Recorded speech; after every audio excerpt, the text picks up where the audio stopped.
ഇപ്പോൾ RSS എറണാകുളം പച്ചാളം ഉപനഗരം വിജയദശമി മഹോത്സവത്തിൽ സർക്കാർ യുവാവ് ദത്താത്രേയ ഹൊസബളെ സംസാരിക്കുകയാണ്. തത്സമയ ദൃശ്യങ്ങളിലേക്ക്.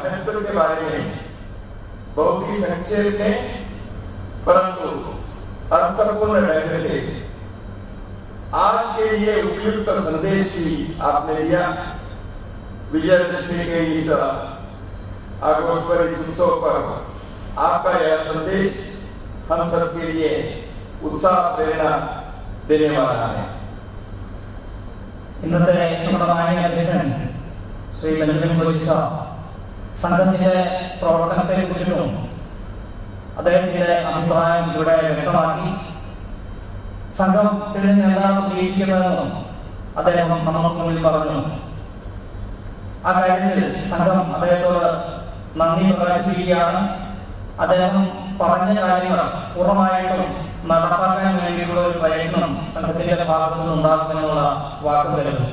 നവരാത്രി വിജയദശമി മഹത്വത്തെ കുറിച്ച് വളരെ ചുരുങ്ങിയ വാക്കുകൾ കൊണ്ട് അതേസമയം തന്നെ അർത്ഥപൂർണമായി അദ്ദേഹം നമുക്ക് മുന്നിൽ വിഷയങ്ങൾ വെച്ചു. ഇന്നത്തെ ഈ കാലഘട്ടത്തിൽ ഏറെ പ്രസക്തമായിട്ടുള്ള വാക്കുകളാണ് അദ്ദേഹത്തിൽ നിന്നുണ്ടായത്. അതിനും അദ്ദേഹത്തിന് നന്ദി അർപ്പിച്ചു കൊടുത്തു.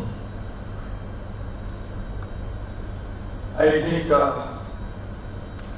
I have made myself understood because the chief guest of today has lived for some time in Patna, in Bihar, where I was also having my quarters for some years. That's why he has understood the sentences that I have expressed in Hindi. So that's why I need not repeat them in English, I hope. बंधुओं, जैसे न्यायाधीश महोदय ने कहा कि नवरात्रि यह एक समन्वित शक्ति के एक संदेश देता है। बुराई के ऊपर अच्छाई की विजय,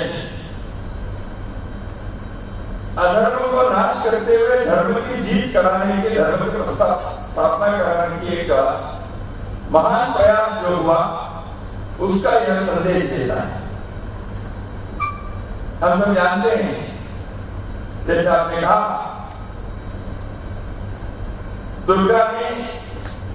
मां दुर्गा ने नव रूपों में अवतरित होकर सभी देव देवताओं के शस्त्रों की एकत्रित कर उन सबके अंदर के शक्ति का संचयन कर महिषासुर के मर्दन के लिए अवतरित हुई और पृथ्वी से इस कंटक को, इस संकट को, उसका निराकरण करने के लिए नवरात्रि और संघर्ष करते हुए विजयदशमी के दिन विजय प्राप्त सदियों से, युगों से भारत के समाज ने इस नवरात्रि और विजयदशमी के उत्सव का अपने जीवन में भी इसी प्रकार के जो आसुरी प्रवृत्ति, राक्षसी प्रवृत्ति है, उसको दूर करते हुए, उसका नष्ट करते हुए, उस पर सच्चाई के, अच्छाई के, धर्म के, न्याय के, सत्य के विजय की स्थापना करने के लिए जीवन में प्रयत्नरत होना चाहिए। इसलिए जैसे आपने कहा, संगठित और समन्वित सामंजस्य शक्ति को हमें संचयित करना चाहिए। इसीलिए पृथ्वी के आशीर्वाद लेकर समाज की सहभागिता से हर घर परिवार में नवरात्रि के यह उत्सव मनाया जाता है। यह केवल हिंदुओं के लिए, सारा मानवता के लिए एक श्रेष्ठ संदेश है। वो हमारे पूर्वजों ने इस विचार को सामने रखा, जीवन शैली में इसको लाया, इसलिए हमें गर्व है। അധ്യക്ഷൻ നമ്മളോട് പറഞ്ഞതുപോലെ തന്നെ സമന്വയ ശക്തിയുടെ ഒരു സന്ദേശം അത് നവരാത്രിയുടെ പ്രത്യേകതയാണ്. അധർമ്മത്തെ നശിപ്പിച്ചുകൊണ്ട് ധർമ്മത്തിനെ ഉയർത്തിക്കൊണ്ട് മഹത്വത്തിൻ്റെതായ ശക്തി അല്ലെങ്കിൽ ഒരു അസാമാന്യമായിട്ടുള്ള ശക്തിയുടെ വിജയം ദുർഗാ ഭഗവതി 9 രൂപങ്ങളിലൂടെ അവതരിച്ചുകൊണ്ട് നടത്തിയത്, महिषासुर मर्दन നടത്തിയത്, ഈ ഭൂമിയെ എല്ലാ വിധത്തിലുള്ള സംഘടനകളിൽ നിന്നും സംഘടനത്തിൽ നിന്നും മോചിപ്പിച്ചുകൊണ്ടുള്ള പ്രവർത്തനം വിജയദശമി ദിവസത്തിലാണ് ആ വിജയം നേടിയത്. യുഗങ്ങളായി നമ്മളെല്ലാവരും അതിനെ ആചരിക്കുന്നു, അനുഷ്ഠിക്കുന്നു. ആചാരങ്ങളിലൂടെ നമ്മുടെ വ്യക്തി ജീവിതത്തിനും നമ്മൾ ധർമ്മത്തിനെയും ന്യായത്തിനെയും സത്യത്തിനെയും സ്ഥാപിക്കാൻ വേണ്ടിയിട്ട് ഇത്തരത്തിലുള്ള ഒരു പ്രവർത്തനം നമ്മൾ നടത്തുകയാണ്. സംഘടനയും സമന്വയവും സാമൂഹ്യപരമായിട്ടുള്ള ഒരു ശക്തിയെ ആർജിച്ചുകൊണ്ടിട്ടാണ് ഈ പ്രവർത്തനം സാമൂഹ്യ നന്മയ്ക്ക് വേണ്ടിയിട്ട് നമ്മൾ നടത്തുന്നത്. ഈ പ്രവർത്തനം നമ്മുടെ മനുഷ്യ സമൂഹത്തിന് ഉണ്ടാകുകയുള്ളതാണ്, ഭാരതത്തിന് വേണ്ടി മാത്രമുള്ള ഒരു വിജയമല്ല എന്ന് നമ്മുടെ പൂർവികരും നമുക്ക് യുഗങ്ങളായിട്ട് കാണിച്ചു തന്നിരിക്കുന്നു. आज विजयदशमी के उत्सव हम मना रहे हैं। वैसे तो आज पंचमी है, 5 दिन के बाद दशहरा अथवा विजयदशमी का उत्सव है। आज विजयदशमी के ही इस अवसर पर भी कहना है तो रावण का संहार करते हुए श्री राम ने विजय प्राप्त की। उसका संदेश भी वही है। जो रावण वृत्ति है उसके ऊपर राम वृत्ति के विजय है। रावण पृथ्वी पर कंटक जैसे रहा है। यद्यपि विद्वान थे, शिवभक्त थे, परंतु वह राक्षस बन गए। उनके ऊपर एक राम तरफ हुई, राम दर्शन की, राम विचार की विजय है। जो सत्य, न्याय, धर्म और लोक कल्याण के प्रतीक है। इसलिए रावणासुर वध और राम की इस विजय के भी विजयदशमी एक संकेत है, एक प्रतीक है। इसलिए उत्तर भारत में रामलीला यह कार्यक्रम भी विजयदशमी के पर्व पर मनाया जाता है। വിജയദശമിയുടെ ഇന്ന് 5ാം ദിവസമാണ്. 5 ദിവസം കൂടെ കഴിയുമ്പോഴേക്കും നമ്മുടെ വിജയദശമി വരികയാണ്, ദസറ ആഘോഷം നടക്കുകയാണ്. ദസറയുടെ പ്രത്യേകത രാമസംഹാരമാണ്, ശ്രീരാമ വിജയമാണ്. അതും മഹാദേവിയുടെ അതേ സന്ദേശം തന്നെയാണ് നമുക്ക് പകരുന്നത്. രാവണ വൃത്തിക്ക് മേൽ രാമന്റെ ആ ദൗത്യത്തിന്റെ വിജയമാണ്.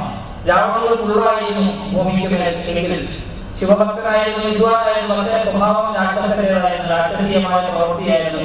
രാമഭക്തം രാമദർശനത്തിലൂടെ ആ രാക്ഷസീയത തുടച്ചു നീക്കപ്പെട്ടു. സത്യത്തിന്റെയും ധർമ്മത്തിന്റെയും ന്യായത്തിന്റെയും ഭാഗത്തു നിന്നുള്ള ഒരു വിജയം.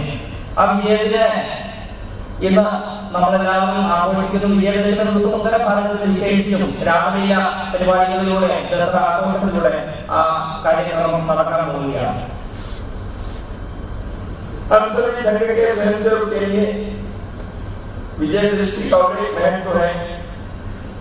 विजयदशमी के इस पुण्य पर्व पर ही पूजनीय डॉक्टर केशवराव ढेकेवाल ने नागपुर में राष्ट्रीय स्वयंसेवक संघ की स्थापना की। युगांत 5/27 विक्रमी संवत 1982 के विजयदशमी में, वह दिन था 1925 सितंबर 27। तो उस विजयदशमी के पर्व पर पूरे डॉक्टर जी ने संघ की स्थापना की।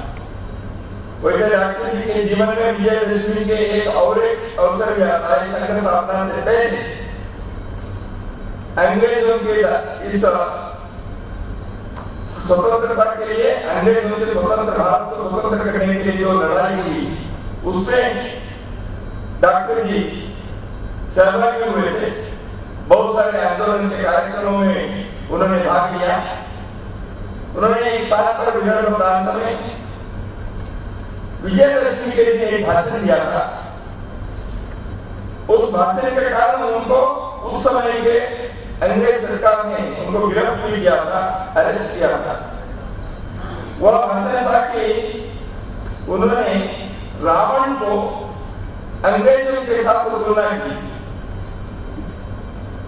और नवरात्रि में जैसे शक्ति संचयन करते हुए महिषासुर मर्दन करने के लिए विचार है। ऐसे ही इस महिषासुर को दुर्गा ने जैसे संहार किया, जैसे रावण को राम जी ने संहार किया, इसी प्रकार अंग्रेजी सरकार को भी नष्ट करना चाहिए, उसका नाश करना चाहिए। इस प्रकार के भाषण डॉक्टर रिगेवाल ने उस समय दिया था। तो उनके मन में विजयदशमी के दिन ही संघ की स्थापना करने के जो विचार आया होगा, वह इसीलिए है अन्याय अधर्म असत्य को दूर करते हुए न्याय सत्य और धर्म की स्थापना के लिए राष्ट्रीय स्वयंसेवक संघ की प्रारंभ करना, यह उन्होंने संकल्प किया ही होगा। तदनुसार संघ की स्थापना हुई। രാഷ്ട്രീയ സ്വയംസേവക സംഘത്തെ സംബന്ധിച്ചിടത്തോളം വിജയദശമി നമുക്കെല്ലാവർക്കും അറിയാം. കർപ്പൂരെ ഓൾറെഡി നാഗർപൂരിൽ സംഘസ്ഥാപനം നടത്തിയ ദിവസം എന്നുള്ള നിലയിൽ ഏറെ പ്രത്യേകതയുള്ളതാണ്. യുഗാന്തം 5027 വിക്രമ സംവത്സരം 1982, അതായത് 1925 സെപ്റ്റംബർ 17 സംഘത്തിന്റെ സ്ഥാപനം എന്നുള്ള നിലയിലുള്ള പ്രഖ്യാപനം ഡോക്ടർ നടത്തിയപ്പോൾ ആ കാലഘട്ടം ബ്രിട്ടീഷുകാരന്റെ അധീനതയിൽ ഭാരതം നിലനിൽക്കുന്ന സമയമാണ്. എന്നാൽ അതിനു മുമ്പേ ഒരു വിജയദശമി നാം വളരെ പ്രസിദ്ധമാണ്. ഡോക്ടറുടെ ജീവിതം നമ്മൾ പരിശോധിക്കുമ്പോൾ വിദർഭയിലെ അദ്ദേഹം ഒരു പ്രസംഗം നടത്തി. കാരണം ധാരാളം സ്വാതന്ത്ര്യ സമര പ്രക്ഷോഭങ്ങളുടെ പങ്കാളിയായിരുന്നു ഡോക്ടർ ഹെഡ്ഗേവാർ ആ സമയത്ത്. അപ്പൊ ബ്രിട്ടീഷുകാർക്കെതിരെയുള്ള ആ പ്രസംഗത്തിൽ അദ്ദേഹം ബ്രിട്ടീഷുകാരെ രാവണന് തുല്യമായിട്ട് അല്ലെങ്കിൽ മഹിഷാസുരന് തുല്യമായിട്ട് പറഞ്ഞുകൊണ്ടിട്ട് ആണ് ആ പ്രസംഗം നടത്തിയത്. അതിൽ എങ്ങനെയാണോ മഹിഷാസുരനെ വധിച്ചത്, എങ്ങനെയാണോ ശ്രീരാമൻ രാവണനെ വധിച്ചത്, അതേപോലെ ഈ ബ്രിട്ടീഷുകാരുടെ മുഴുവൻ നമ്മൾ ഇല്ലായ്മ ചെയ്തുകൊണ്ട് ഭാരതത്തിന്റെ സമ്പൂർണ്ണ സ്വാതന്ത്ര്യം നേടിത്തരണമെന്നുള്ള അദ്ദേഹത്തിന്റെ ആ പ്രസംഗം, അതിൽ അദ്ദേഹത്തിന് ജയിൽ ശിക്ഷ അനുഭവിക്കേണ്ടി വന്നു. അദ്ദേഹത്തിനെ അറസ്റ്റ് ചെയ്തു ബ്രിട്ടീഷുകാരൻ. അപ്പൊ ആ നിലയ്ക്ക് ആ കാലഘട്ടത്തിലെ തന്നെ അന്നത്തെ ആ പ്രസംഗത്തിന്റെ സമയം തന്നെ ഒരു സംഘടിതമായിട്ടുള്ള ശക്തി, ഒരു സന്നദ്ധ ശക്തി ഉണ്ടാവണം എന്നുള്ള നിശ്ചയം അദ്ദേഹത്തിന്റെ മനസ്സിലുണ്ടായിരുന്നു. അതാണ് പിന്നീടുള്ള വർഷത്തില് രാഷ്ട്രീയ സ്വയംസേവക സംഘത്തിന്റെ ഒരു ആവിർഭാവത്തിന് കാരണമായതും സത്യവും അധർമ്മവും അതിനുമേൽ ന്യായത്തിന്റെയും സത്യത്തിന്റെയും വിജയം അതൊരു സംഘടിത സ്വഭാവമായിട്ട് മാറാൻ വേണ്ടിയിട്ടുള്ള ഒരു ആഹ്വാനം ശരിക്കും വിജയദശമി ദിവസത്തിൽ ഡോക്ടർ നടത്തി. संघ के विचार बहुत स्पष्ट है। आज राष्ट्रीय स्वयंसेवक संघ सर्वदूर परिचित है। संघ के कार्य देशों विशाल हुआ है। भारत के कोने कोने पर संघ की शाखा पहुंच गई है। गांव-गांव तक संघ के स्वयंसेवक सक्रिय हैं। राष्ट्रीय स्वयंसेवक संघ आज राष्ट्रीय जीवन के केंद्र बिंदु पर है। इसलिए संघ के बारे में स्वाभाविक के कौतूहल है, उत्सुकता है। संघ को जानने के लिए, संघ के विचार के साथ रहने के लिए और संघ से अपेक्षा भी समाज के लोग कर रहे हैं। संघ ये करना चाहिए, संघ वो करना चाहिए, संघ को यह कार्यक्रम देना चाहिए। ऐसे संघ की इस शक्ति को पहचानते हुए आज भारत में सज्जन लोग, देश के हित चाहने वाले समुदाय संघ से अपेक्षा कर रहे हैं, संघ की प्रशंसा कर रहे हैं, क्योंकि उनको यह ध्यान आया है राष्ट्रीय स्वयंसेवक संघ अपने संगठित शक्ति के कारण ऐसे कार्य कर सकता है। यह विश्वास आज समाज में पैदा हुआ। സംഘത്തിന്റെ ആശയം വളരെ സ്പഷ്ടമാണ്.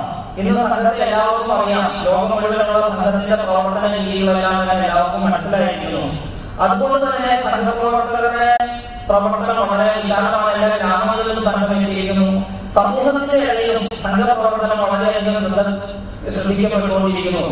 ഓരോ കാര്യത്തിലും സംഘം ഉന്നതം ചെയ്യണം എന്നുള്ള തരത്തിലുള്ള ആവശ്യം അതിനനുസരിച്ച് കൂടുതലായിട്ട് ഉയർന്നു വരികയാണ്. പ്രത്യേകിച്ച് സജ്ജനങ്ങളായിട്ടുള്ള ബഹുമാനരായിട്ടുള്ള വ്യക്തികൾ അവർ പോലും ഓരോ വിഷയത്തിൽ സംഘം എന്താണ് ചെയ്യുന്നത് അത് ദേശവിധത്തിനെ ആശ്രയിച്ചിട്ട് തന്നെയായിരിക്കും, അല്ലെങ്കിൽ അതിനെ മുൻനിർത്തിയായിരിക്കും സംഘം ചെയ്യുക എന്നുള്ള കൃത്യമായ ബോധത്തോടുകൂടി അവര് സംഘത്തെ നോക്കിക്കാണുന്നു.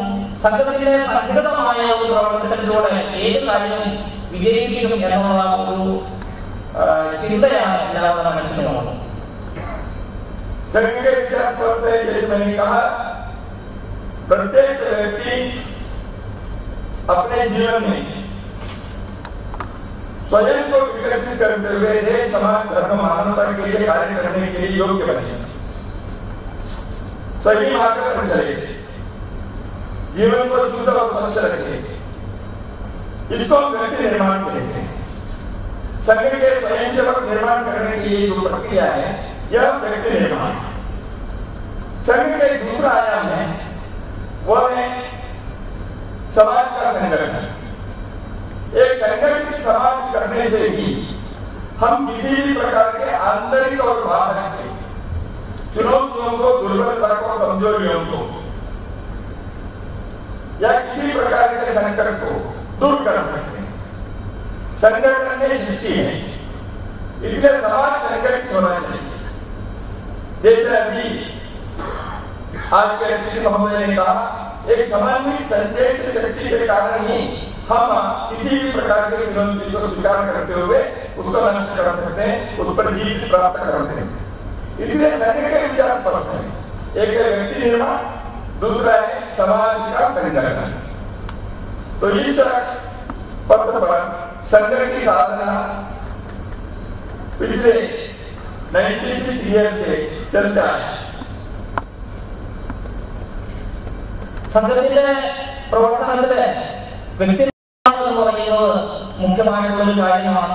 ജീവിതത്തെ സ്വച്ഛതമാക്കിക്കൊണ്ട് ജീവിതത്തിലെ വ്യക്തി ശുദ്ധിയിലൂടെ, ചരിത്ര ശുദ്ധിയിലൂടെ ഒരു ഉപകരണമാക്കിക്കൊണ്ട് സമാജകാര്യം ചെയ്യാൻ വേണ്ടിയിട്ടുള്ള ഒരു പ്രയത്നം വ്യക്തി നിർമ്മാണ സംഘത്തെ സംബന്ധിച്ചുള്ള ഏറ്റവും പ്രധാനപ്പെട്ട കാര്യമാണ്. സ്വയംസേവകൻ എന്നുള്ള ആ വാക്കിലൂടെ ഉദ്ദേശിക്കുന്നതാണ്. രണ്ടാമത്തെ കാര്യം സമൂഹത്തെ സംഘടിപ്പിക്കലാണ്. ആന്തരികവും ബാഹ്യവുമായിട്ടുള്ള എല്ലാത്തരം വെല്ലുവിളികളെയും നേരിടാൻ വേണ്ടിയിട്ട് സമൂഹത്തെ വേണ്ട പോലെ സംഘടിപ്പിച്ചുകൊണ്ട് ഈ പറയുന്ന ഗുണങ്ങളുള്ള എല്ലാ വ്യക്തികളും ചേർന്നുകൊണ്ട് ഏതു തരത്തിലുള്ള പ്രശ്നങ്ങളെയും പരിഹരിക്കാൻ സാധിക്കും, സംഘടിതമായ ശക്തിയോടെ ഇല്ലായ്മ ചെയ്യാൻ സാധിക്കുമെന്ന് ഉള്ളതാണ് രണ്ടാമത്തെ കാര്യം. ഇവിടെ അദ്ദേഹത്തെ സൂചിപ്പിച്ചുകൊണ്ട് സമന്വയമായിട്ടുള്ള കൂട്ടായ്മയിലുള്ള ഒരു ശക്തി, ആ ശക്തിയിലൂടെ അത് സാധിക്കും എന്നുള്ളത് കഴിഞ്ഞ 96 വർഷമായിട്ട് സംഘം പ്രവർത്തിച്ചുകൊണ്ടിരിക്കുന്നു, കാണിച്ചുകൊണ്ടിരിക്കുന്നു. राष्ट्रीय स्वयंसेवक संघ ने भारत को यह हिंदू राष्ट्र है ऐसे कहा। यह संघ के विचार के का बहुत ही महत्वपूर्ण अधिष्ठान है। संघ ने हिंदू राष्ट्र का लोग कई बार ऐसा सोचते संघ इसको हिंदू राष्ट्र बनाना चाहता है। पूरे डॉक्टर रेड्डी जो संघ के निर्माता है, उन्होंने स्पष्ट से कहा हम कोई नया राष्ट्र नहीं बना रहे हैं, ये हिंदू राष्ट्र नहीं पहले से है। उसके एहसास होनी चाहिए, उसकी अनुभूति होनी चाहिए, उसे प्रेरणा चाहिए। यह भारत हिंदू राष्ट्र है, यह सार्वकालिक सत्य है। इसलिए राष्ट्रीय स्वयंसेवक संघ की स्थापना के बाद इसको हिंदू राष्ट्र बनाने के लिए संघ का प्रयत्न है। यह गलतफहमी कई लोगों के अंदर है। भारत हिंदू राष्ट्र ऐसे सत्य है जैसे न्यूटन नियम है, न्यूटन लॉ है। न्यूटन लॉ क्या कहते हैं? न्यूटन ने कहा कि सेब जो है एप्पल, वो पेड़ से नीचे गिर गया। नीचे क्यों गिरा? तो उन्होंने कहा यह गुरुत्वाकर्षण शक्ति है, सेंटर ऑफ ग्रेविटी। तो इसलिए इस ग्रेविटेशनल पावर के बारे में न्यूटन ने कहा। तो इसलिए न्यूटन नियम, न्यूटन लॉ ऐसा होता है। वैसे देखा तो न्यूटन लॉ नहीं है, इट इज नेचुरल लॉ, ये प्रकृति का नियम है। न्यूटन के जन्म से पहले भी पेड़ से एप्पल नीचे नहीं गिरता था, ऊपर नहीं जाता। तो ये शास्त्र सत्य है। तो न्यूटन ने कहा इसलिए न्यूटन नियम ऐसे माना गया। तो ऐसे होता है कई बार विज्ञान में। तो ये शास्त्र सत्य को डॉक्टर रेड्डी ने कहा, राष्ट्रीय स्वयंसेवक संघ ने कहा, इसलिए ये हिंदू राष्ट्र निर्माण करने के लिए जा रहे हैं, ऐसे नहीं है। यह सार्वकालिक सत्य है, यह भूमि, यह भारतवर्ष, यह हिंदू राष्ट्र।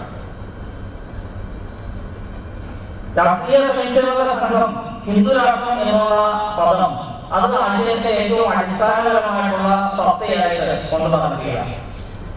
പരമ്പരയിൽ ഡോക്ടർജി ഇത് ഹിന്ദു രാഷ്ട്രമാണ് എന്ന് പറഞ്ഞ സമയത്ത് ഇത് ഹിന്ദു രാഷ്ട്രം തന്നെയാണ് എന്നത് ഡോക്ടർജി അവിടെ പറയുന്നു. അത് അനുഭൂതിയായിട്ട് കാണണമെന്നും അത് തിരിച്ചറിയണമെന്നും അതിലൂടെ പ്രേരണ നേടണമെന്നുള്ള തരത്തിലാണ് ഡോക്ടർജി പറഞ്ഞത്. എന്നാൽ അതിനർത്ഥം ഡോക്ടർ ജി അപ്പോൾ പറഞ്ഞ സമയം മുതൽ അത് ഹിന്ദുരാഷ്ട്രമായി എന്നായിരുന്നില്ല.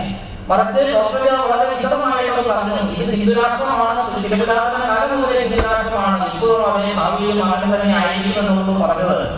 അതിനെക്കുറിച്ച് നമ്മൾ സാമാന്യ രീതിയിൽ ചിന്തിക്കുമ്പോൾ ഐസക് ന്യൂട്ടൻ നമ്മുടെ ഗുരുത്വാകർഷണ സിദ്ധാന്തത്തെ കുറിച്ച് പറഞ്ഞ പോലെയാണ്. ഐസക് ന്യൂട്ടന്റെ തലയിൽ വീണപ്പോൾ അദ്ദേഹത്തിന് പെട്ടെന്നുണ്ടായ ഒരു ആശയം അതിൽ നിന്ന് അദ്ദേഹം ചിന്തിച്ചെടുത്ത് ഗുരുത്വാകർഷണ സിദ്ധാന്തം എന്ന് പറഞ്ഞപ്പോൾ അത് പ്രകൃതിയുടെ നിയമമായിട്ട് കൊടാനും ഒരു വർഷങ്ങളായിട്ട് നിലനിൽക്കുന്ന ഒരു സത്യമാണ് അദ്ദേഹത്തിന്റെ ഭാഷയിലൂടെ പുറത്തു വന്നത്. അതിനു മുമ്പ് ആള് താഴോട്ട് തന്നെയാണ് നോക്കിക്കൊണ്ടിരുന്നത് എന്ന് പറയുന്നത് പോലെ ശാസ്ത്രത്തിന്റെ സത്യത്തെ പോലെ തന്നെ ചിരന്തനമായ ഒരു സത്യത്തെ ഡോക്ടർ ജി നമുക്ക് മുന്നിൽ ഒന്നുകൂടി ഓർമ്മിപ്പിക്കുകയാണ് ചെയ്യുന്നത്. ശാസ്ത്രമായ സത്യമാണ് ഹിന്ദുരാഷ്ട്രം എന്നത്, ഭാരതം എന്നത്. ഈ ഭാരതം അങ്ങനെ തന്നെയാണ് എന്നത് വീണ്ടും വീണ്ടും പ്രത്യേകം പറയേണ്ട കാര്യമില്ല. RSS ആയിട്ട് സ്ഥാപിച്ച ഒരു പുതിയ തത്വമല്ല എന്നാണ്. पिछले इतने वर्षों के प्रयत्न से और देश दुनिया की परिस्थिति इन सब के कारण राष्ट्रीय स्वयंसेवक संघ के स्वयंसेवकों के प्रयास के कारण एक हिंदू जागृति आज भारत में विश्व में अनुभव में आती है। एक हिंदू जागरण हुआ। इसके कई उदाहरण सामने आते हैं। अंतरराष्ट्रीय स्तर पर योग दिवस, सारी मानवता इसको स्वीकार। भारत में यहाँ के हमारे पूर्वजों ने इस श्रेष्ठ शास्त्र को जीवन के लिए उपयुक्त ऐसे एक विधान को उन्होंने खोज निकाला, उसमें प्रयोग की, मानवता के लिए उपयुक्त ऐसे बात बन गई।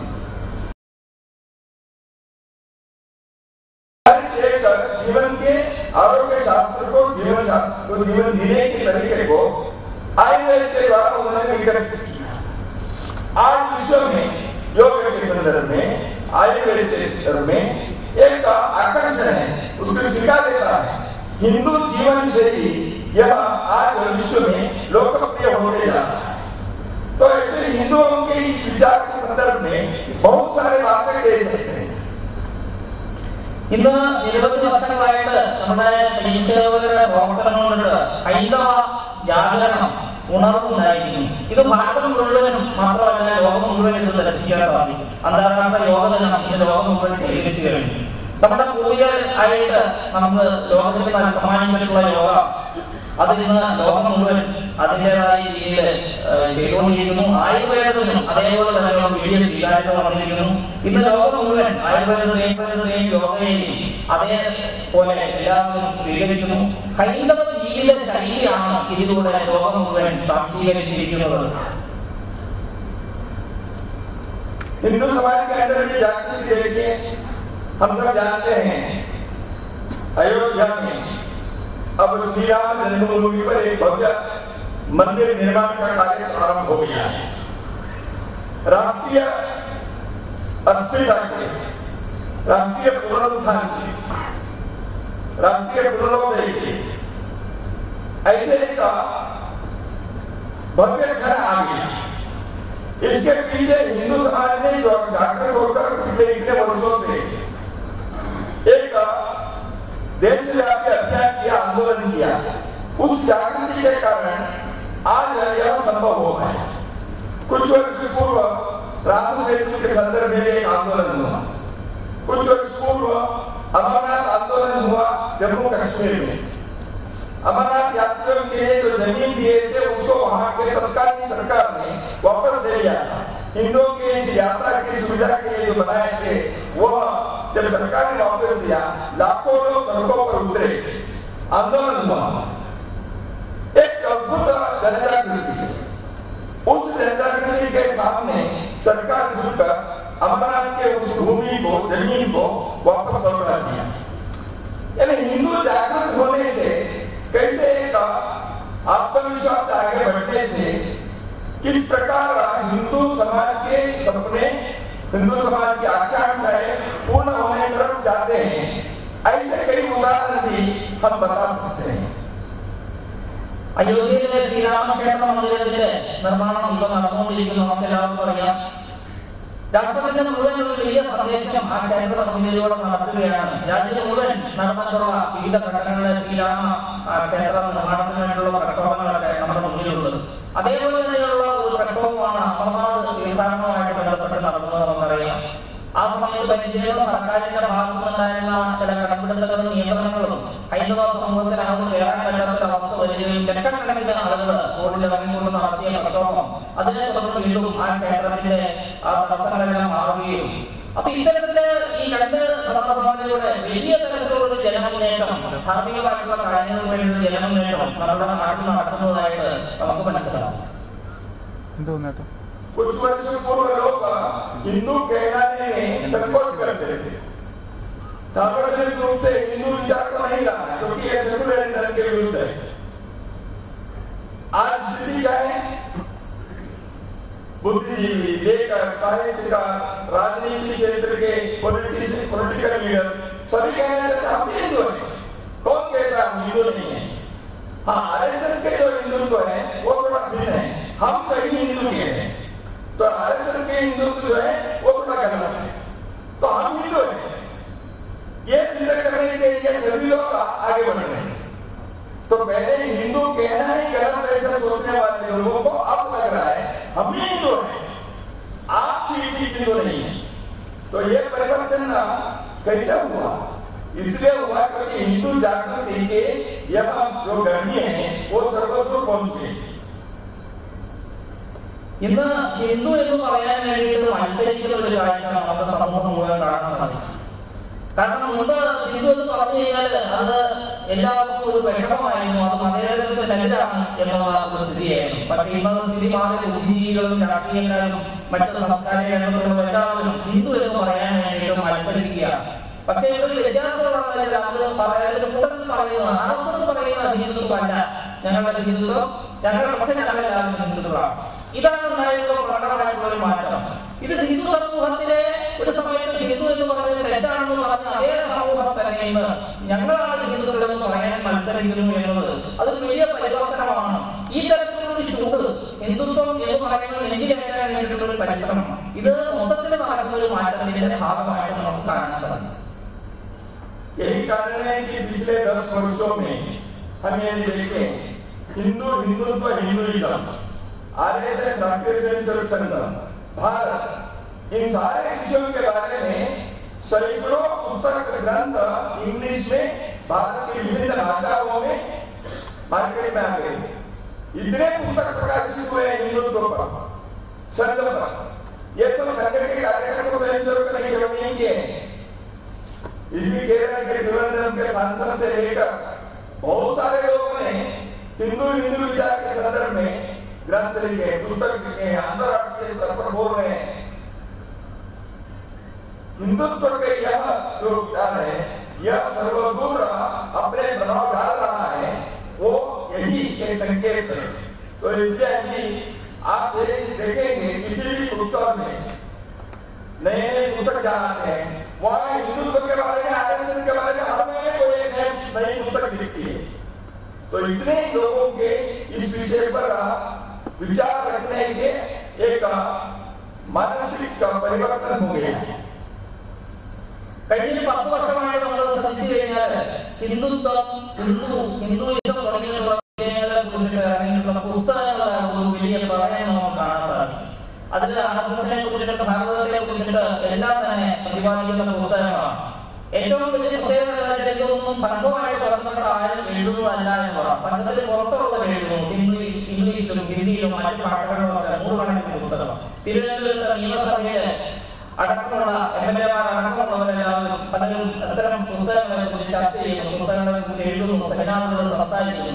അപ്പൊ ഈ തരത്തില് ഹിന്ദു എന്നുള്ള ഒരു വാക്ക് ഉപയോഗിച്ചുകൊണ്ട് അല്ലെങ്കിൽ ഹിന്ദുത്വത്തെ കുറിച്ചിട്ടുള്ള കാര്യങ്ങൾ, ആശയങ്ങൾ പുറത്തു വരാൻ വേണ്ടിയിട്ട് അല്ലെങ്കിൽ അതിനെതിരായിട്ട് സംസാരിക്കാൻ വേണ്ടിയിട്ടൊക്കെ നടക്കുന്ന നിരവധി പ്രയത്നങ്ങളും പുസ്തകങ്ങളും എല്ലാം ഉണ്ടാകുന്നത് ഹിന്ദു എന്ന് പറയുന്ന ശബ്ദത്തെ പിടിച്ചുകൊണ്ടിട്ടാണ് എന്നത് നമ്മളുടെ മനസ്സില് ലോകം മുഴുവൻ ഈ ഹിന്ദുത്വത്തിന്റെ ഒരു ശക്തിയുടെ പ്രചാരം എത്ര പ്രചരണമായിട്ട് നടക്കുന്നു എന്നതിന്റെ തെളിവാണ്. जनजाति क्षेत्र में, ट्राइबल एरियाज में बहुत बार जनजाति का कोई धर्म नहीं है ऐसे प्रचारित हुआ। परंतु अब कई स्थानों पर जैसे झारखंड में या उत्तर पूर्वांचल में, मेघालय, नागालैंड, असम, अरुणाचल प्रदेश, मणिपुर, त्रिपुरा, इन राज्यों में वहां के जनजातियों के बीच यह विचार है कि हम हिंदू हैं। वनवासी कन्या के कुछ कार्यक्रम पिछले 3-4 वर्षों में जो हुए, उसमें विभिन्न जनजाति के लोग आकर हम सभी हिंदू परंपरा के ही भिन्न भिन्न प्रकार से हम उसके आचरण करते हैं, उसके पालन करते हैं, ऐसे उन्होंने सबके सामने विचार रखा।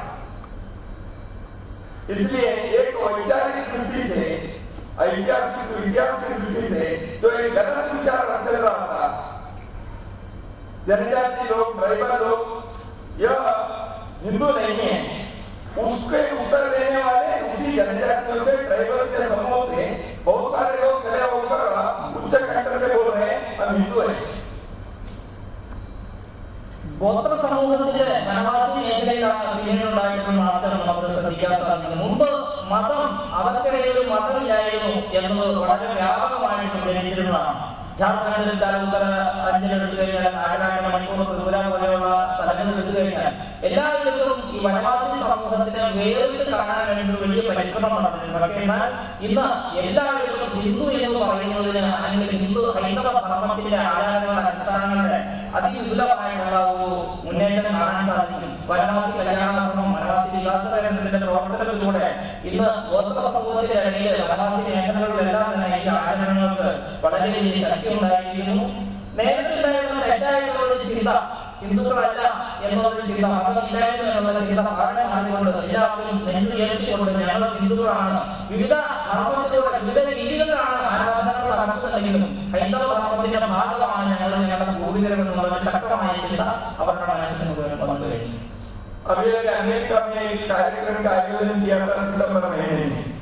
कुछ लोगों ने डिसमेंटलिंग ग्लोबल हिंदुत्व, ऐसे एक हिंदुत्व के इस जो लोकप्रियता बढ़ रही है, सब जगह प्रभाव डाल रहा है, उससे वो डर गए, कांप गए, उनके जमीन उनके पैरों के नीचे खिसक गई।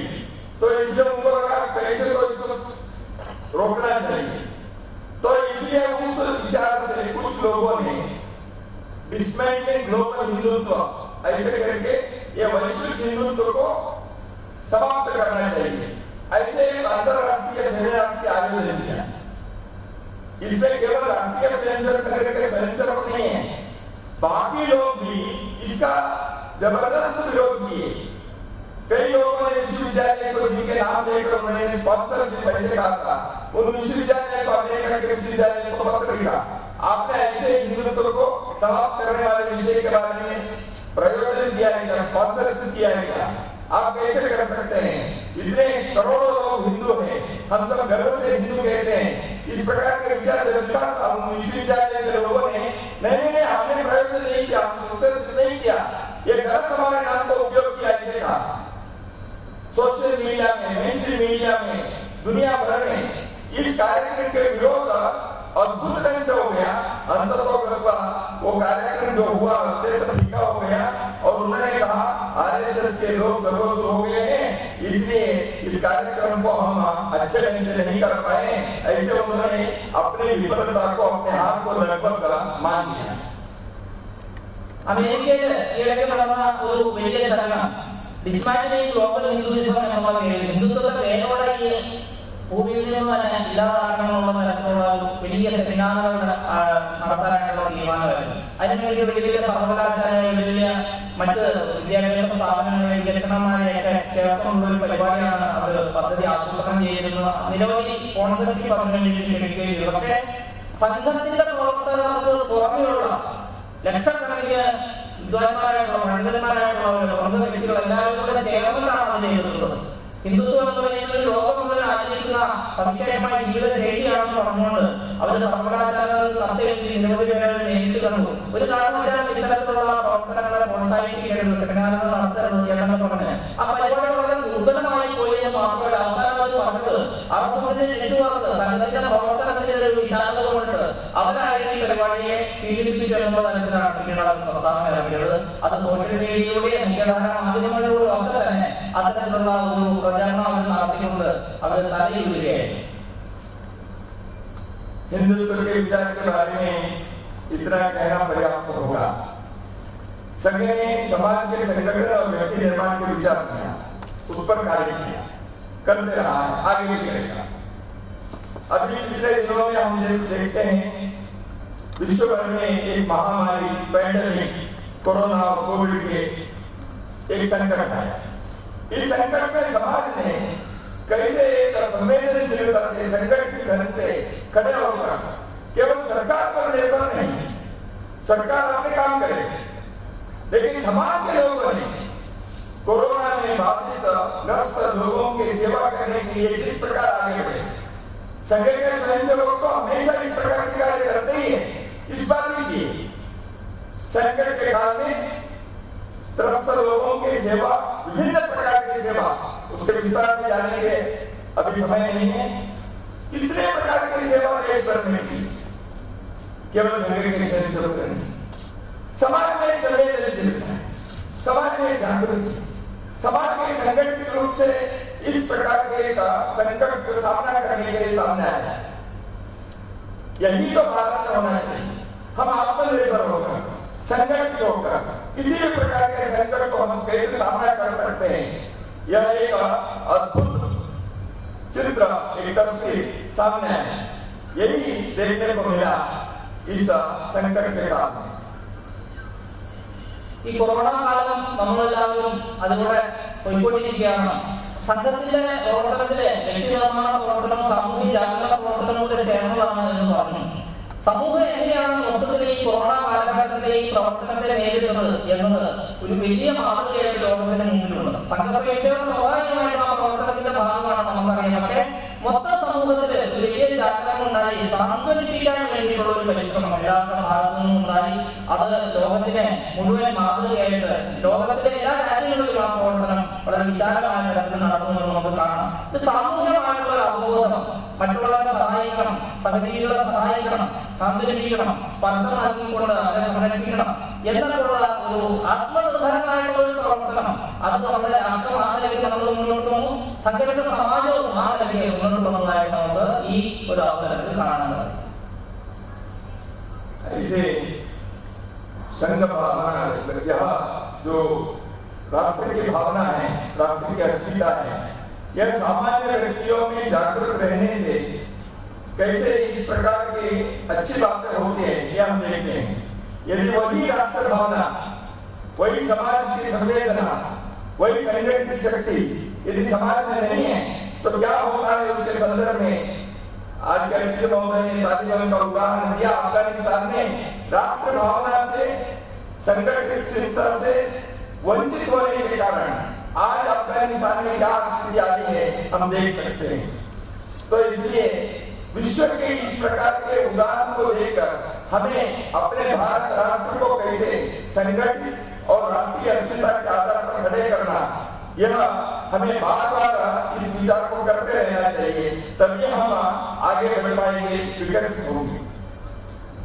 രാഷ്ട്രത്തിന്റെ അസ്തിത്വം സാമാന്യ സമൂഹത്തിന്റെ ഒരു നന്മ, ഒരു കൂട്ടായ്മ, അതാണ് എന്ന് നമുക്ക് മനസ്സിലാവും. ഈ സംഘടിത ശക്തി ഇല്ലെങ്കിൽ എന്ത് സംഭവിക്കും എന്നത്, ഉണ്ടെങ്കിൽ എന്ത് സംഭവിക്കുന്നത് നമ്മൾ തിരിച്ചറിഞ്ഞു, ഇല്ലെങ്കിൽ എന്ത് സംഭവിക്കും എന്നുള്ളതിന്റെ നല്ലൊരു ഉദാഹരണം നമ്മുടെ അധ്യക്ഷൻ ഇവിടെ താലിബാൻ വിഷയം നമുക്ക് മുന്നിൽ വെച്ചുകൊണ്ട് പറഞ്ഞു കഴിഞ്ഞു. സംഘടിതമായ സമൂഹം ഇല്ലെങ്കിൽ ഒരു രാജ്യത്ത് എന്ത് സംഭവിക്കും എന്നുള്ളതിന് ഏറ്റവും നല്ല ഉദാഹരണം ഇന്നോ അഫ്ഗാനിസ്ഥാനിൽ താലിബാനിൽ നടന്നുകൊണ്ടിരിക്കുന്നതാണ്. അപ്പൊ ഇത്തരത്തിൽ ഒരു സംഘടിത സമാജം, അത് നന്മയിൽ അധിഷ്ഠിതമായിട്ടുള്ള സമാജം വേണമെന്നും ആ സമാജം നമുക്ക് നമ്മുടെ മനസ്സിൽ മുഴുവൻ അത്തരത്തിലുള്ള ചിന്ത എപ്പോഴും ഉണ്ടാവണം. അതാണ് ജനജാഗരണത്തിന്റെ ഏറ്റവും പ്രധാനപ്പെട്ട ഒരു ലക്ഷണം. समाज संगठित होना है किसके? राष्ट्र की रक्षा के लिए और समाज में परिवर्तन लाने के लिए। समय समय पर समाज जीवन में, व्यक्ति जीवन में, राष्ट्र जीवन में आवश्यक बदलाव होने चाहिए। विकास की यात्रा में परिवर्तन के बिना वह विकास की यात्रा सफल नहीं होती। हम इसलिए युगानुकूल काल सुसंगत परिवर्तन भी करना पड़ता है। हिंदू समाज के अंदर बहुत सारी समस्याओं को दूर करने के लिए समाज सुधारकों ने, संतों ने, महात्माओं ने, विभूतियों ने, महापुरुषों ने हमेशा प्रयत्न किए। समय समय पर इस प्रकार के परिवर्तन के कार्य करने के लिए राष्ट्रीय स्वयंसेवक संघ के स्वयंसेवकों ने सैकड़ों प्रकार के प्रयत्न आज समाज में सर्वदूर करते हुए दिखाई देते हैं। സംഘത്തിന്റെ ഈ പ്രവർത്തനം സമൂഹത്തിന്റെ നന്മയ്ക്ക് വേണ്ടിയിട്ട്, രാഷ്ട്രത്തിന്റെ ഒരു ഉദ്ധാരണത്തിന് വേണ്ടിയിട്ട്, സാമാജിക പരിവർത്തനം എന്നുള്ള നിലയിലാണ് മാറുന്നത്. വികസനത്തിന് വേണ്ടിയിട്ട് പരിവർത്തനശീലമായിട്ടുള്ള ഒരു രാഷ്ട്രം എന്നതാണ് സങ്കല്പം. അത് യുഗാനുകൂലമായിരിക്കണം, കാലാനുരഹിതമായിരിക്കണം ആ മാറ്റം. ഇത് നമ്മളെ സംബന്ധിച്ചിടത്തോളം നമ്മുടെ ഭാരതത്തില് സന്യാസിമാര്, മഹാപുരുഷന്മാരെല്ലാവരും തന്നെ അതാത് കാലഘട്ടങ്ങളിൽ അവർ തെളിയിച്ചുകൊണ്ടിരിക്കുന്ന കാര്യങ്ങളാണ്. ആ പാതയിലൂടെ തന്നെയാണ് നമ്മൾ മുന്നോട്ട് പോകുന്നത്. ഇന്ന് ലക്ഷക്കണക്കിന് സ്വയംസേവകര്, ലക്ഷക്കണക്കിന് പ്രവർത്തനങ്ങളാണ് സേവാ മേഖലയിലും മറ്റു വ്യത്യസ്ത മേഖലകളുമായിട്ട് സംഘപ്രവർത്തനത്തിലൂടെ ചെയ്തുകൊണ്ടിരിക്കുന്നത്. ഈ ഒരു പ്രവർത്തനത്തില് സമൂഹത്തെ മുഴുവൻ ഒരുമിച്ച് കൂട്ടിക്കൊണ്ടാണ് ഈ പ്രവർത്തനം നടക്കുന്നത്. ഇത്തരത്തിലുള്ള നൂറുകണക്കിന് പ്രവർത്തനങ്ങളുടെ സാമൂഹ്യമായിട്ടുള്ള ജാഗരണം അത് രാഷ്ട്രനന്മയ്ക്ക് വേണ്ടിയുള്ള ജാഗരണമായി മാറിക്കൊണ്ടിരിക്കുന്നു. इसलिए ग्रामीण विकास में, गौ सेवा में, कुटुंब प्रबोधन में, पर्यावरण के संरक्षण में, सामाजिक समरसता को स्थापना करने में, मंदिरों की रक्षा में, कई प्रकार के इस प्रकार के सामाजिक परिवर्तन के बहुत बड़ा एक अभियान राष्ट्र जीवन में आज दिखाई दे रहा है। लोग इस दिशा में आगे बढ़ रहे हैं। इसलिए समाज संगठित होना केवल किसी की शक्ति दिखाकर किसी को दबाने के लिए, कुचलने के लिए नहीं, संकट आया तो उसका सामना करने के लिए, चुनौती आया तो उसका सामना करने के लिए, और दूसरा समाज के परिवर्तन के लिए भी वो संगठन शक्ति उसका लाभ है। इसलिए समाज के संगठित शक्ति का रचनात्मक प्रयोग करना, यह भी राष्ट्रीय स्वयंसेवक संघ ने उदाहरण प्रस्तुत किया है समाज में।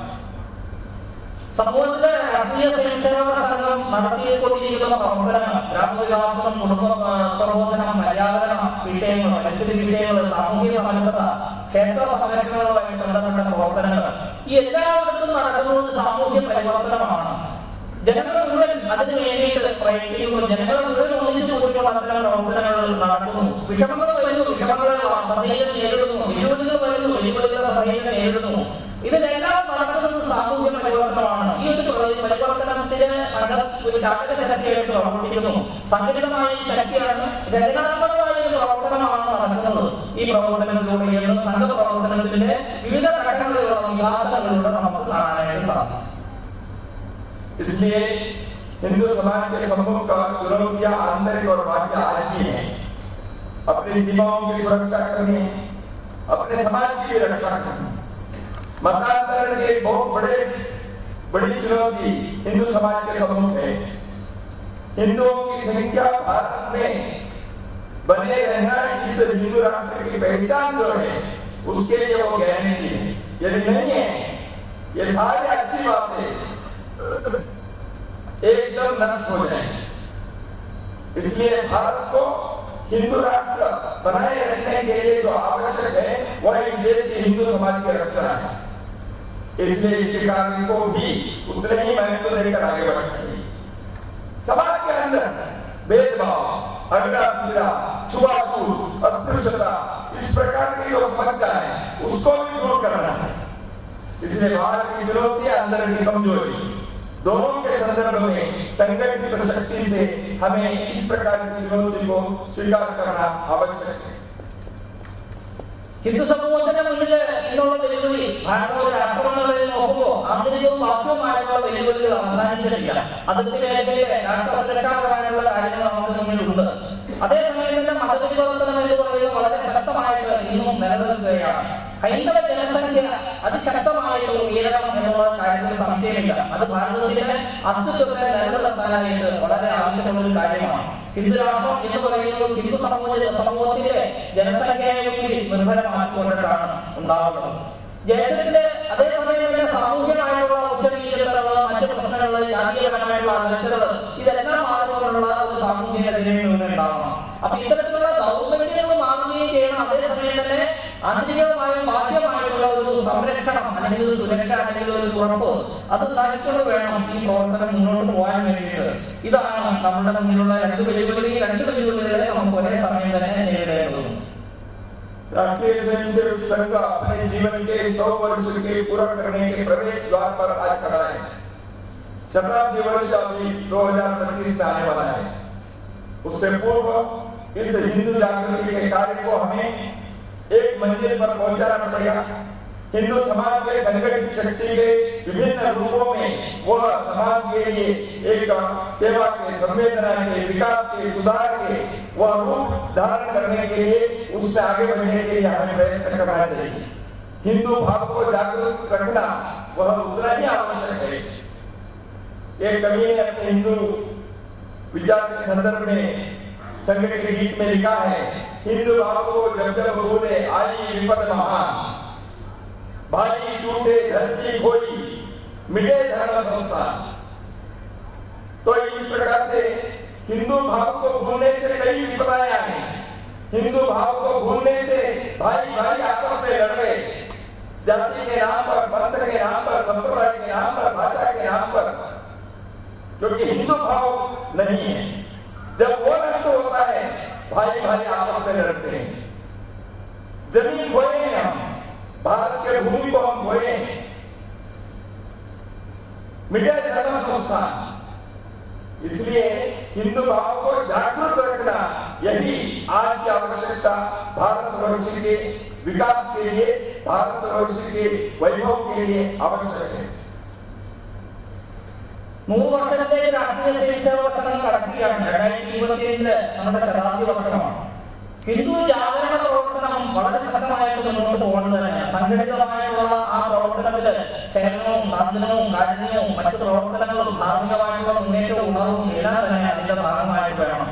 ഒരു കവി പാടി, നമ്മുടെ സംഘഗീതത്തിൽ പാടി, ഹൈന്ദവപരമായിട്ടുള്ള ഭാവം, ഹിന്ദു എന്നുള്ള തോന്നൽ അല്ലെങ്കിൽ ഹിന്ദു എന്നുള്ള ഭാവം അത് മനസ്സിൽ നിന്ന് എപ്പോഴൊക്കെ നഷ്ടപ്പെട്ടു അപ്പോഴെല്ലാം വിപത്തുകൾ വന്ന് മൂടിയാണ്, അവരെ വന്ന് മൂടി.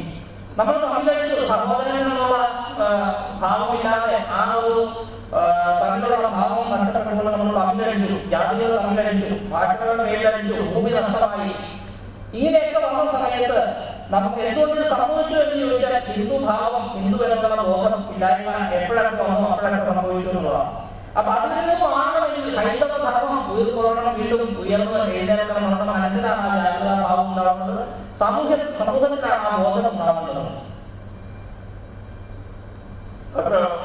हिंदू समाज में आत्मविश्वास भरना, हिंदू समाज के आत्मतेज को, वह राष्ट्रीय आत्मतेज है। राष्ट्रीय यानी मलयालम के राष्ट्रीय नहीं है, देशी आत्मतेज है। तो इस प्रकार के सामर्थ्यवान समाज को, सक्षम समाज को, समर्थ, समृद्ध, संगठित, शक्तिशाली समाज को बनाए रखें तो वही भारत के वैभव के लिए प्रशस्त मार्ग को प्रशस्त करेगा। और समाज में सज्जन लोग हैं, हिंदू विचार रखने वाले लोग हैं, वो भले ही राष्ट्रीय स्वयंसेवक संघ में नहीं होंगे, लेकिन देश के हित सोचने वाले, राष्ट्र के कल्याण, लोक कल्याण विचार करने वाले, इसके लिए सक्रिय होने वाले समाज में बहुत सारे सज्जन लोग हैं। जैसे आज के हमारे अध्यक्ष महोदय हैं, इस प्रकार सैकड़ों हजारों लोग इस कार्य के लिए आज आगे आने के लिए तैयार हैं। इसलिए संघ के कार्य, जैसे महाराष्ट्र के संत समर्थ रामदास ने एक जगह पर कहा था, सज्जन समर्थ भावे, समर्थ सज्जन भावे। जो सज्जन लोग हैं उनको समर्थ करो, उनके अंदर शक्ति आनी चाहिए। सज्जन लोगों के शक्ति होनी चाहिए। शक्तिशाली लोग हैं वो सज्जन भी होना चाहिए। इसलिए संघ ने यह सज्जन और समर्थ दोनों लोगों को संगठित भी करना चाहिए, ऐसे एक विचार लेकर आगे बढ़ाए। इसलिए सज्जन लोगों को, समर्थ लोगों को संगठित के रूप में लाने का यह प्रयत्न अविरत चलता रहेगा, क्योंकि भारत के विकास और भारत के वैभव यह दैव नियामक है और पुरुष प्रयत्न से इसको हम साधित करेंगे। ഹിന്ദു സമൂഹത്തില് അതിശക്തമായിട്ടുള്ള ഒരു ആത്മവിശ്വാസം അത് ഉണരേണ്ടതുണ്ട്. ഇത് ദേശീയതയുടെ ആത്മവിശ്വാസമാണ്, രാഷ്ട്രത്തിന് വേണ്ടിയിട്ടുള്ള ഒരു ആത്മവിശ്വാസമാണ്, രാഷ്ട്രത്തെ സംരക്ഷിക്കുമെന്നുള്ള ആത്മവിശ്വാസമാണ്. അതിന് സംഘടിതമായ ഒരു ശക്തിയായിട്ട് ആ മുന്നേറ്റം നടക്കണം. അതിനു വേണ്ടിയിട്ടുള്ള ഒരു പ്രവർത്തനമാണ് നടക്കേണ്ടത്. രാഷ്ട്ര വൈഭവത്തിന് വേണ്ടിയിട്ടാണ് ആ പ്രവർത്തനം നടക്കേണ്ടത്. അതിന് സജ്ജനങ്ങളെ ധാരാളമായിട്ട് ഒരുമിച്ച് കൂട്ടണം. പക്ഷെ നമുക്ക് ഇന്നറിയാം, സംഘ സ്വയംസേവകർ മാത്രമല്ല, സമൂഹത്തിലെ നിരവധി സജ്ജനങ്ങൾ, ഇന്ന് നമ്മുടെ മുന്നിൽ ഇരിക്കുന്ന അധ്യക്ഷനടക്കമുള്ള ആളുകൾ രാഷ്ട്രഹിതത്തിനുമായിട്ട് ദേശീയ താല്പര്യത്തിന് വേണ്ടിയിട്ടുള്ള നിരവധി കാര്യങ്ങൾ ചെയ്യാൻ മുന്നോട്ട് വന്നുകൊണ്ടിരിക്കുന്നു. അത്തരത്തിലുള്ള ലക്ഷക്കണക്കിന് ആളുകൾ ഇന്ന് അവരുടേതായ മേഖലകളിലൂടെ ആ പ്രവർത്തനം നിർവഹിക്കുന്നു എന്ന് നമുക്ക് സന്തോഷം പകരുന്നു. മഹാരാഷ്ട്രയിലെ നമ്മുടെ ധർമ്മഗുരുവായൂർ സമർത്ഥ രാമദാസ് പാടിയ പോലെ സജ്ജനങ്ങൾ ഏറ്റവും ശക്തരായിട്ട് മാറണം. സജ്ജനങ്ങൾ വെറും സജ്ജനങ്ങളായിരുന്നാൽ പോലെ അവർ എല്ലാ കാര്യം ചെയ്യുന്ന തരത്തിലേക്ക് മുന്നോട്ട് വരണം. അതേസമയം തന്നെ ശക്തിശാലികളായിട്ടുള്ള ധാരാളം ആളുകൾ സമൂഹത്തിലുണ്ട്, പക്ഷെ അവര് സജ്ജനങ്ങളായിട്ട് മാറണം. അവരുടെ സ്വഭാവത്തിലും ആ ഒരു ഗുണം ഉണ്ടാവണം. അങ്ങനെ ഉള്ളവർ ചേർന്നാലാണ് ഒരു രാഷ്ട്രത്തിന്റെ വികാസം സാധ്യമാവുകയുള്ളൂ. അപ്പൊ ഭാരതത്തിന്റെ വൈഭവം അത് ദൈവനിശ്ചയമാണ്, ദൈവഹിതമാണ്. പക്ഷെ അതിനെ പൂർത്തീകരിക്കുക എന്നുള്ള ഒരു മനുഷ്യ പ്രയത്നത്തിലൂടെ ചെയ്യേണ്ടതാണ്. ആ പ്രവർത്തനമാണ് നമ്മൾ ചെയ്തുകൊണ്ടിരിക്കുന്നത്. सब हिंदू ही है, लेकिन अपने कुटुंब में हिंदू है। कुटुंब के हिंदू को सामाजिक हिंदू बनाना। सब हिंदू है, उपासना से, पूजा से, पर्व से, त्योहार से वो हिंदू है, लेकिन वो देशीयता से, राष्ट्रीयता से हिंदू बने। सब हिंदू है लेकिन आलसी है, उसको सक्रिय हिंदू बनाए। सब हिंदू है लेकिन वो अनुशासनहीन है, उसको संगठित करे, अनुशासित करे। इसलिए संघ के यह कार्य हिंदू समाज में इस एक पौरुष को, सामर्थ्य को, भारत के विकास, भारत के वैभव के लिए करने वाले यह कार्य हमने 100 वर्षों से निरंतर करते आए हैं। कोरोना के कारण कुछ समय हमारी शाखा के कार्य बाधित हुए हैं। संघ के कार्यकर्ता नित्य के साधना में थोड़ा वंचित हो गए हैं। आने वाले दिनों में परिस्थिति जैसे जैसे ठीक होते जा रही है, हम ईश्वर से प्रार्थना करें परिस्थिति अनुकूल बने, लोग रोग से मुक्त रहें, प्रकृति हमें उस प्रकार के आशीर्वाद दे और हम नित्य के अपने कार्य जो है संघ के शाखा के, स्वयंसेवकों के संपर्क के, नए लोगों को स्वयंसेवक बनाने के और संघ के स्वयंसेवकों को समाज और राष्ट्र के विभिन्न कार्यों में हमें वहां उनको संयोजित करते हुए राष्ट्र के इस कार्य को, अपने जीवन के इस संकल्प को अपने जीवन में करते हुए जीवन को कृतार्थ बनाए, सार्थक बनाए, यही निवेदन मैं करता हूं. ഹിന്ദു സമൂഹം ഇന്ന് കുടുംബം എന്നുള്ള നിലയിൽ മാത്രമായിട്ട് ഒതുങ്ങിക്കൂടിയാൽ പോരാ, അതൊരു സാമൂഹ്യ ഹൈന്ദവ സമൂഹമായിട്ട് മാറണം. ഉത്സവം ആഘോഷിക്കുന്ന, ആചാരങ്ങളും അനുഷ്ഠാനങ്ങളും വീട്ടിനകത്ത് ആഘോഷിക്കുന്ന ഹിന്ദു ആയാൽ പോരാ, ഒരു ദേശീയ ഹൈന്ദവ മുന്നേറ്റത്തിന്റെ ഒരു ചാലക ശക്തിയായിട്ടുള്ള ഹിന്ദുവായിട്ട് മാറണം. അരസനായിട്ടുള്ള ഹിന്ദു ആയാൽ പോരാ, സക്രിയനായിട്ടുള്ള ഹിന്ദുവായിട്ട് മാറണം. അനുശാസനമില്ലാത്ത, അച്ചടക്കമില്ലാത്ത ഹിന്ദുവായാൽ പോരാ, മറിച്ച് അച്ചടക്കത്തോടു കൂടിയുള്ള ശക്തനായിട്ടുള്ള ഹിന്ദുവായിട്ട് മാറണം. സമർത്ഥമായിട്ടുള്ള എല്ലാ കാര്യങ്ങളും മുന്നിൽ നിന്ന് നയിക്കുന്ന ഒരു സമൂഹമായിട്ട് മാറണം. ഭാരതത്തിന്റെ മുന്നേറ്റത്തിന് വേണ്ടിയിട്ട് നമുക്ക് അത്തരത്തിൽ നിരവധി കാര്യങ്ങൾ ചെയ്യാനുണ്ട്. കൊറോണ മൂലം നമുക്കറിയാം, കുറച്ച് നാളുകളായിട്ട് നമ്മുടെ പ്രവർത്തനത്തിലുണ്ടായിട്ടുള്ള ചില മന്ദീഭാവമോ അല്ലെങ്കിൽ ശാഖയിൽ നിന്ന് ചിലർക്കെങ്കിലും വിട്ടു നിൽക്കേണ്ടി വന്നിട്ടുള്ള സാഹചര്യങ്ങളൊക്കെ ഉണ്ടാകും. പക്ഷെ അതെല്ലാം മാറിക്കൊണ്ട് എല്ലാവരും തന്നെ വീണ്ടും ഒത്തുകൂടിക്കൊണ്ടിരിക്കുകയാണ്. ഈ സമൂഹത്തിൽ മുഴുവൻ രോഗമുക്തി ഉണ്ടാവട്ടെ, എല്ലാവരും ഉജ്ജ്വലമായിട്ട് തിരിച്ചു വരാൻ സാധിക്കട്ടെ, പ്രകൃതി ഊർജ്ജസ്വലമായിട്ട് പ്രകൃതിയുടെ മാറ്റവും നമുക്ക് ദൃശ്യമാകട്ടെ എന്ന് പ്രാർത്ഥിക്കുന്നു. സ്വയംസേവകർ സമ്പർക്കത്തിലൂടെയും സാമൂഹ്യ പരിവർത്തനത്തിന്റെ ചാലക ശക്തിയായിട്ടും കൂടുതൽ സംഘടിത സമാജത്തിന് വേണ്ടിയിട്ട് രാഷ്ട്രകാര്യം ചെയ്ത് മുന്നോട്ട് പോകുമ്പോൾ സമൂഹം നമുക്കൊപ്പം മുന്നോട്ട് വരുമെന്ന് പ്രാർത്ഥിക്കുന്നു. ഈ ഒരു അവസരത്തിൽ ഇത്തരം കാര്യങ്ങളാണ് നിങ്ങൾക്ക് മുന്നിൽ വെക്കാനുള്ളത്.